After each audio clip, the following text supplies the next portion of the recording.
Welcome back to the Into Greatness podcast with Jason and Jolene, the second to last episode of season 2 already. I'm Jason, by the way. I'm Jolene. Well, and we're ending this with kind of a double header in the sports terminology, right? Yeah. Perfect. Bringing in a celebrated author to talk about two things that we talk a lot about on this show. One being adoption, given my adoption experience, and then belonging for the second episode coming out next week. So, Joe, why don't you introduce our guests? We'll just get rolling. We've got Julie McGue here. She is an adoptee, a twin, and an author, and she writes about finding who you are, where you belong, and making sense of it. And I just think this is a beautiful way for us to wrap things up in a bow. And I think that there is a lot of generalizable knowledge that comes from all of this that's going to hit everyone, or either personally or to help understand somebody in their life who may be affected this way. Because I actually think this is, we think of things like being adopted or being a twin as such a unique experience. But I think we're going to learn it's actually not. Far more common than people think. But why don't we let Julie come in, tell a bit of her story, and we'll just take it from there. So welcome, Julie. Thanks so much for joining us. Oh, this is awesome to be on your show. I've listened to it many times. So great to be in this seat. Thank you. Where are you from, Julie? I'm from the west suburbs of Chicago, but because I'm retired age, I spend most of the winters in Florida, where I also have family. That's amazing. Fantastic. Where are you right now as we're recording? I am on the shores of Lake Michigan in Michigan City, Indiana, and I can see the skyline in Chicago from here. Oh, amazing. Man. I'd love to go there, but that's more of a travel story. So Julie, like, you've written several books. What sort of inspired you to sort of take your story and tackle it in terms of, like, something that you put out there for the public to consume? So this is such a good question, because I did not really have any aspirations to be a writer. I was a journaler all through life, so certainly I was writing, but not for public consumption. And when I was 48, I was sent for a breast biopsy, and with no family medical history because of my closed adoption, my twin sister, who was adopted with me, we decided, let's give it a shot. We are owed at least something to hang our hat on. And between us, we have 6 kids. So we really were feeling an obligation to them too. So we went down the path of trying to figure out what we could know. And fortunately for us, the state of Illinois was changing their adoption laws. And that allowed us access to our original birth records, something that, most people take for granted. But my original birth record, unfortunately, had my birth mom's name. She used an alias, which was perfectly legal back in the 1950s and 60s. Also legal, my birth father's name was nowhere on there. And so we really had nowhere to go and signed up for this state-sponsored program. We were assigned a confidential intermediary, and she was given permission from the judge to open our closed adoption records. And fortunately for us, our birth mom had a very unusual last name, and she was able to find her right away. Wow. Now, having been through that myself, I know what that can feel like. How did that feel like for you? Well, as I write about in my book, which is what your original question was, I didn't know how to get started and needed this intermediary to help me. And the more the story unraveled, because my birth mom wasn't happy that we found her, and my adoptive mom was not happy that I was going down this path. So there was a lot of conflict, and it was a roller coaster ride. And everybody I talked to about it said, hey, you should write this story. So I did start learning how to write, and took me about 10 years to learn how to write the story of our adoption search and reunion. Where I sit now, I am so grateful that breast biopsy led to figuring out my identity. My sister's grateful. Our children are. We figured out a lot of questions. It's a much prettier place to be where I am now than it was in 2011 and 2014, with a lot of negative energy. Birth relatives We think that they're sitting out there waiting for us to find them, and they are not. They're afraid. They've battled a lot of their own demons, a lot of shame back in the 1960s about being unwed parents or single mothers, that kind of thing. So there was big learning curve for me to understand the things that my birth relatives, my birth parents, went through in trying to keep this a big secret. Well, and that's really interesting because I know, like, because I was born in 72. So, and I know that the adoption sort of experience here sounds very similar to that. Like, it wasn't something you talked about. And I didn't even find out until I was like 14 that I was adopted, because I think there's fear Oh, on wow. the adopted family side of something.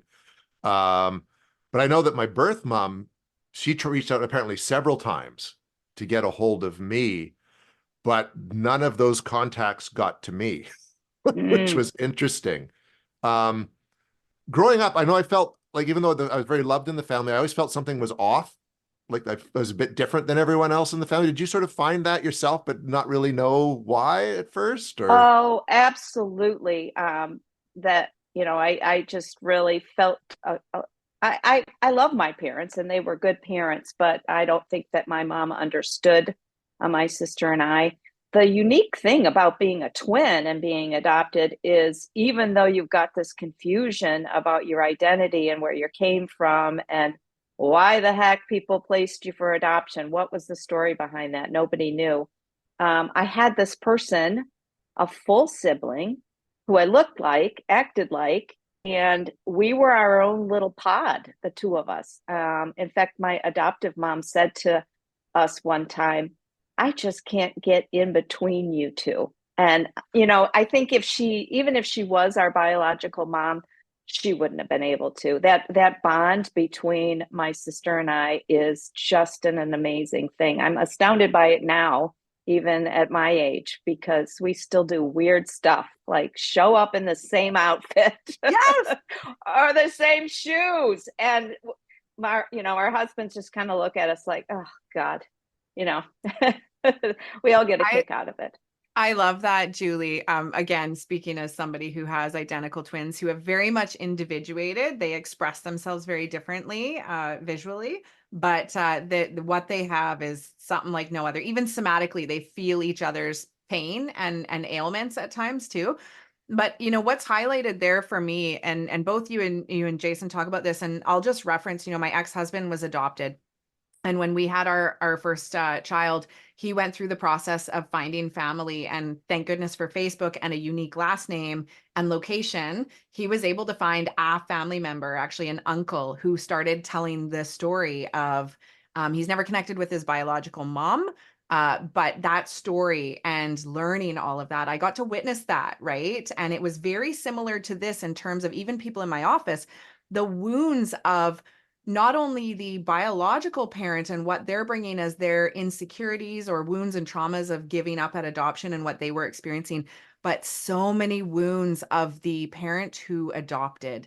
And often adoption is required because perhaps as women, we can't have children. So there's an innate Correct. poor cognition of there's something wrong with me, or I can't do it, or, that sort of thing. So they already feel disempowered from what they weren't possibly able to do, or again, it could have been the other partner's inability to do that, or strictly choice. But often that insecurity is what creates so much of this discord that's really gets in the way of understanding why you just need to understand the other part of your story. This is Hmm. a part of your story in existence. And it doesn't mean it's because you're unhappy with the parenting they offered. It's because you have another piece that needs to be fulfilled for you. Yeah, and Yeah. what's so interesting about what happened to me when I was in my late 40s is, I'm almost a middle-aged woman, and I would have thought that my adoptive mom would have been more secure in her role with my sister and I. And so when they always said that they would help us if we needed to, and certainly I needed to. But she withdrew her support. And it really puzzled me that she could go back on her word. She did eventually come around. In the end of the story, I find a half brother and a half sister We share the same father. It turns out, and this is why I had to write the book, that not only did most of us in my family, the Ryan family, my maiden name, know my brother already, but the fact that we didn't know he was our brother and that my mom liked him and he had married the girl next door, it sort of sped everything up and kind of pulled all of the family together. And even my siblings that I grew up with. So my folks had 3 adopted kids and 3 biological kids. The younger ones were the biological kids. Even they were like, this is so cool. We love your brother. We had no idea he was your brother. But there wasn't this distance that you sometimes see with when adoptive people connect with their biological relatives. It's like, okay, they have to be over there and you have to be over there and we're never going to mix. But that wasn't what happened because they already knew him. We would have all these family barbecues. And well, anyway, it was a beautiful ending to the story, but not a perfect story in the sense I never met my birth father. He was alive. He chose not to meet my sister and I, even though I have this relationship with this new brother, right? And then he died of a heart attack before he could change his mind. So it's mostly a happy story. I think it's a happy story. Do I feel bad that I didn't meet my biological father? A little bit. I would have liked to eyeball him and see what he looked like and just kind of take in his presence. My adoptive dad, I loved him. He was just a gem. If you wanted a checklist of the dad you wanted to have, he would have been the dad you wanted to have. So I wasn't looking to replace him. I just would have liked to have met him. Yeah, there's so many parallels to your story and mine. It's just crazy because because my adoptive dad was amazing. Like same thing. He died of a heart attack when I was 19, so quite young. And then my adoptive mom, that sent her into a whole spiral. And I waited until after she passed away to even look, because I knew it wouldn't have gone well to look, obviously, right? Which is kind of, it's unfortunate to know, like you say, like you kind of hope you would get the support you'd want, because it's an emotional trip. And the only reason I ended up really wanting to look was more, like I was 48 when I decided, 48, 49. So kind of the same age you were at. Same number. Like, yeah, right. You're in this place in life where you start to have questions, like, even in terms of your, like, especially having a child of your own longevity, like, what are health issues you got to worry about, like all this kind of stuff, and a curiosity to see where you belong. And the family, actually, like, I have a brother and a sister, same sort of thing. They're younger, but like my brother, I think, is 6 years younger than me. But the family name Chamberlain, which would have been my birth father's name, my adopted mom, her dad, who died when she was 3's last name was Chamberlain. And they were actually related to the person who became my birth father. Like it's crazy. Wow. Like just, and that was like, it's Canada, man. It's a big country. Like, how does this even happen? But they did a genealogy. My birth family did a genealogy test when they found out about that and did all the going back. So there's enough similarities there. And I think sometimes, like, what I hear consistent in your guys' story is that you were at a place where you were secure in your life. You had your children, you had, like a lot of your life established, and you weren't looking from a place of filling voids and chasing things. You were like, yeah, this is another piece of information that would be amazing to learn. And you weren't doing it to offend anybody. But when your mom, like your adopted mom, pulled away and broke that promise to you, in essence, you are going through that rejection wound and that abandonment wound all over again. It literally mimicked what would have happened when you were given away at birth. And for you to experience that at the same time that you were trying to resource that wound was probably really difficult at that time. Hey? Yeah, it was. And I was adopted through Catholic Charities. And they were very instrumental in me kind of healing from all of this rejection. So they have an adoption support group for people that are going through adoption search and reunion. And the social worker, it would pull us in the same room, birth moms, adoptive mom and parents, and adoptees. and everybody would share their stories. And what was moving about that was to see birth moms just sobbing about the child that they placed for adoption, and their regret and the pain that they felt over that. And so I developed such a compassion for my birth mom, in spite of the fact that she initially rejected us, and it took her almost a year to change her mind. But our relationship is still pretty strong. It's not the bond that I have with my adoptive mom, but I'm really, really happy that I found her. She's in the book, I put her in Wisconsin, but she's really from northern Minnesota, which is where my birth father was, and they all have Canadian roots with Chippewa tribe. So that was a piece of my identity that I didn't have a clue about. Never saw that coming.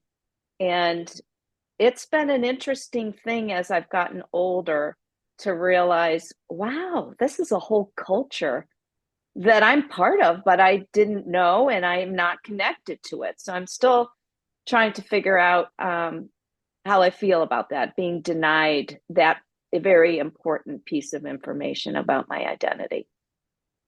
How much more complete do you feel now, though? Like compared to say how you felt before? Like, do you feel a lot of the things that didn't add up now kind of make sense? Because I know myself, like the Hewletts are all like construction worker builders kind of thing. I never had a natural affinity for it, but I'm a writer and a storyteller.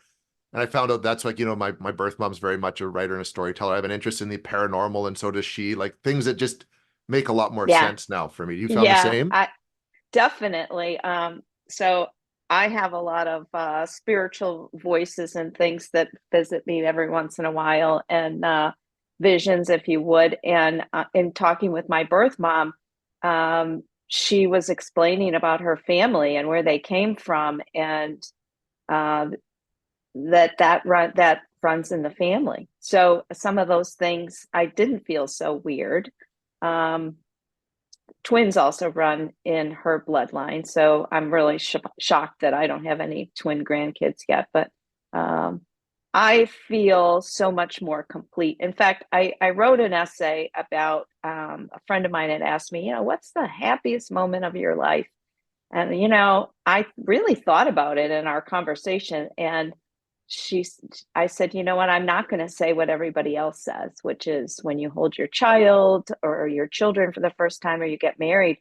One of the happiest moments of my life was listening to my birth mom's voice on the phone for the first time, because it had been 50 years.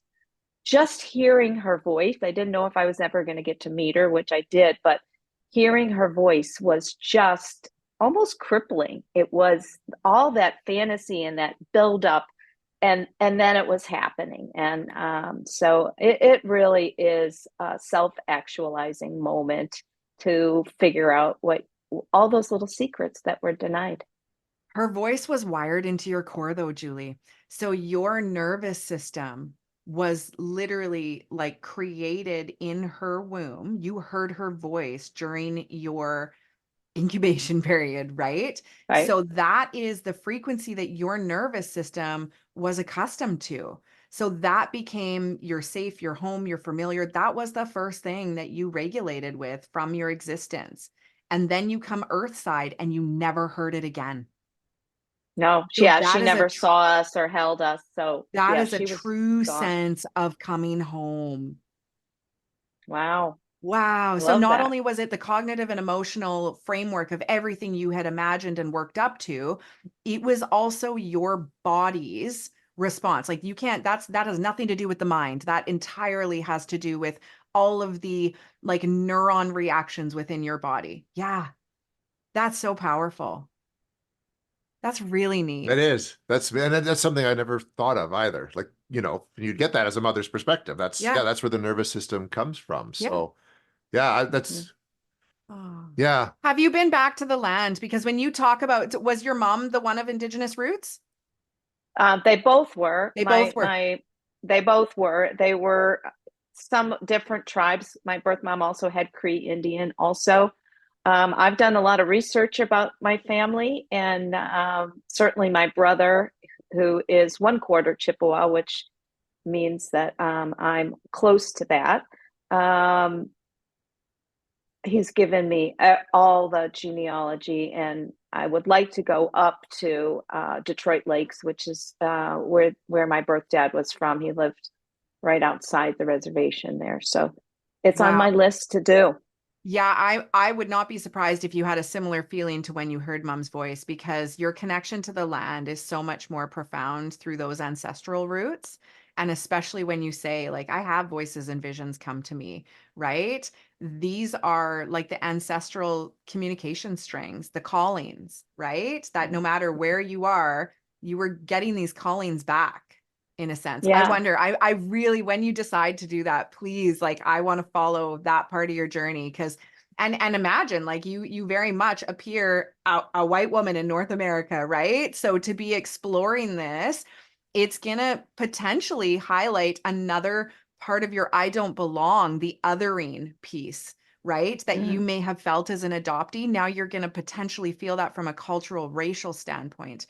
And these come from stolen identities, which has happened in colonization, but it also happened through something you didn't have choice over, which is who cared for you through your life when you came into this world. So that might be something that you proactively hold really gently for yourself in Okay, that I process. love this idea. I want to tap into something that you said, the stolen identity, because I was just at a luncheon yesterday with an author that wrote a book about the Chippewa tribe, and she's actually quite a really cool person. But I was explaining to her that my birth father's name is not on my original birth record, which means I cannot claim membership in the Chippewa tribe because his name is not on there.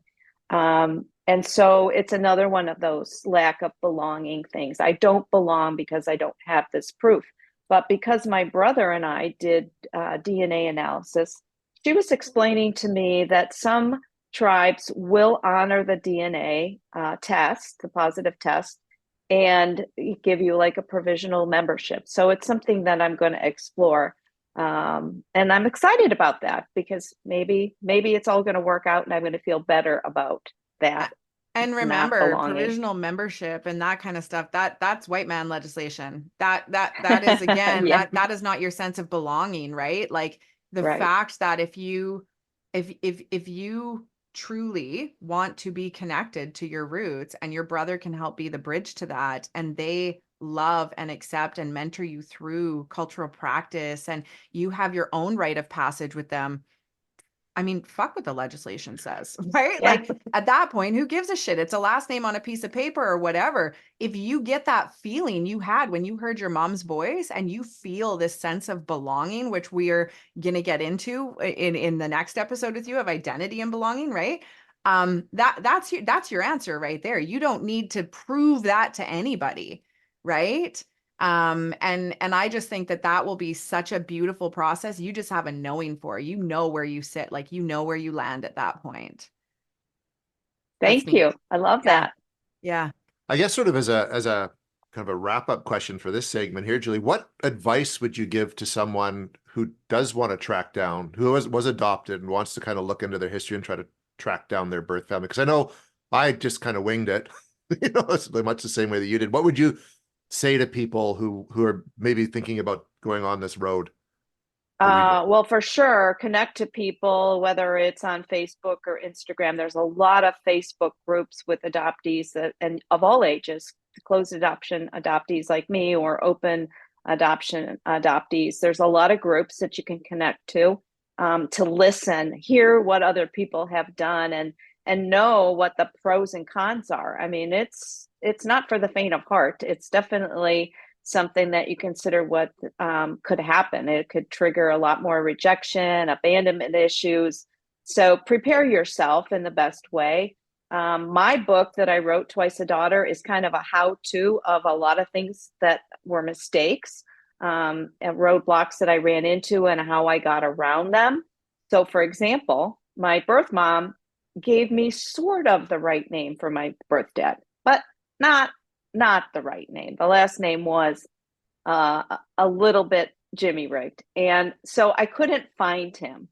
And it took a year and a half of the confidential intermediary going on all of these dead ends. And just by a whim, I contacted a genealogist. There was only one in the state of Minnesota, in the town that where my birth parents were from. And I talk about this in the book.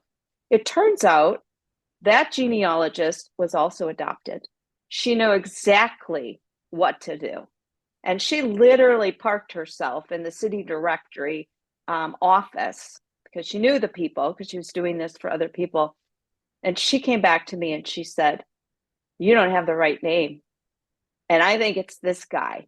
And I think you need to send him a letter." It turns out she was 100% correct. And so I think you have to read a lot of books and talk to a lot of people when you're going down this path of search and discovery, because you can learn from everybody's mistakes. And there's always a workaround, for goodness sakes. And don't give up. You can do it. It just may take longer and be more frustrating than you want it to be. I'm goosebumpy when you talked about that woman, because that I don't know if any decision you made would have actually changed that. You were meant to find her, and she was meant to help you on that path. You were meant to find this information in the timing that you found it in. Like, those are the things you can't make up, right? Like, again, on a whim, I found this. No, you had a knowing and you followed the road signs. We talk about that a lot, just our intuitive followings and the guidance that we get, right? That's a perfect, I think, example of that, right? Where people, places, and things roll into our lives at the right time to help guide us where we need to go, and see maybe the things that we need to see. And I bet you there was something really cool for her on that end that resourced her in a way that maybe she didn't have that opportunity for herself, but she finally got to offer it to someone else, or whatever that looked like, right? The other thing I wonder if it's helpful to note, because I got to witness this as well, like I said, watching my ex go through it, but, remembering that at the end of the day, the decision you're making is purely for you, and that the decision to seek out where you physically, biologically entered this world, right? To find those connections, that is a decision you are making for you. And you're going to piss somebody off potentially, and you can't keep living for that reason. And just allow yourself to stay committed to what you need, because there is a fear. You're putting yourself out there in the most vulnerable place to be like, "Hey, it's me again. Did you want me?" That is terrifying, right? And you're still going to choose that. And to think that the people who you love and have taken you, chosen more so than I think sometimes a birth parent chooses. They chose to bring you through this world. The risk of them abandoning you for that choice, right? Those are big, big decisions. So I hope there's people on the other end of this that are adoptive parents or siblings that have maybe an adoptive sibling in the family. I really hope you hear that loudly, that if somebody is going and looking back to where their biological roots come from, it is not because you have done anything wrong, and it is not because you lack or you are not enough. It is simply an additional piece of them that they need, right? Because I think that can really taint a really beautiful journey for all of you, Yeah. And I think we don't realize until we start on this path and get some answers how much those answers really do mean inside to each of us. I think we have a tendency, adoptees, to kind of stuff it away. Well, I can't know, so it just has to be okay. It's when we attain even the smallest piece of information about our identity that we really feel better about ourselves and our situation. Absolutely. It does make all the difference. Yeah, you didn't realize that you needed to know what that feeling of your mom's voice felt like until you felt it. Most of the time, it's self-preservation. You're not going to go longing for something you're not going to find. You'll protect yourself from it.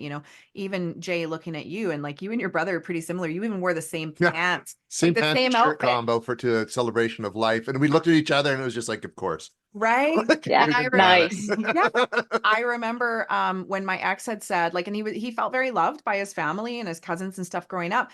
But I remember when he saw the first photo of like his mom and aunts and uncles and stuff, biological, that the uncle had sent, and he goes, "Oh my God, I look like all of them, and they have these very distinct ears."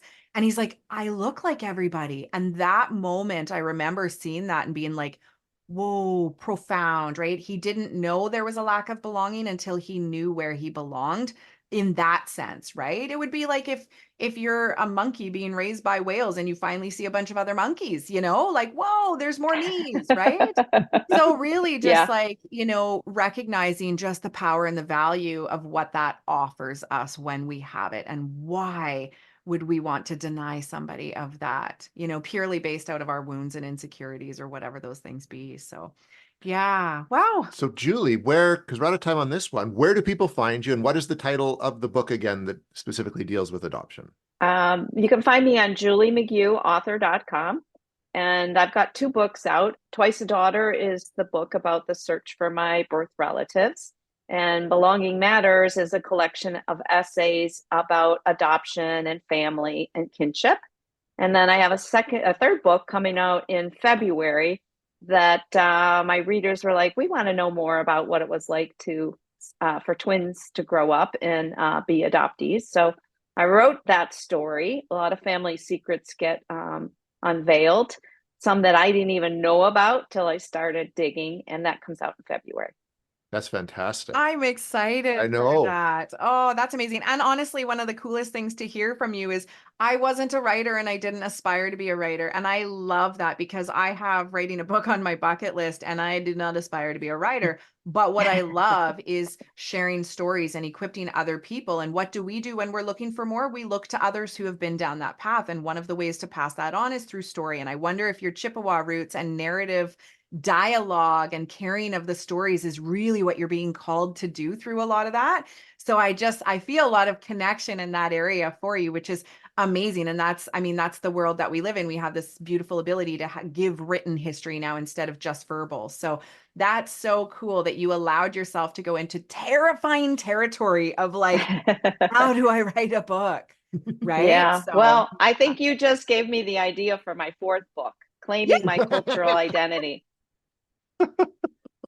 I love that.